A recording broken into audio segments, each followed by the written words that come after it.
Vedkyňa, diaľková plavkyňa, lekárka starajúca sa o novorodencov v kritickom stave, poetka či učiteľská osobnosť Slovenska 2024.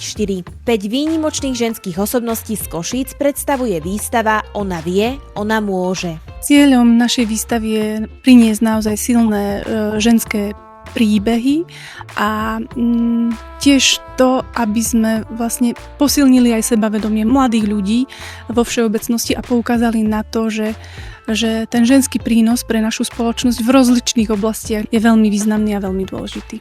Výstava sa nachádza v pobočke Nezabudka knižnice pre mládež mesta Košice a približuje inšpiratívne príbehy Márie Virčíkovej, Zuzany Justkovej, Vandy Chovanovej, Juliany Sokolovej a Aleny Rabčan-Štrompovej. Každá z nich je takou výraznou osobnosťou a presadila sa v tom svojom odbore, tej svojej profesii. Výstava potrvá do konca marca a jej súčasťou budú aj vzdelávacie podujatia pre žiakov 2. stupňa základných škôl. Ema Borková, Ahoj TV.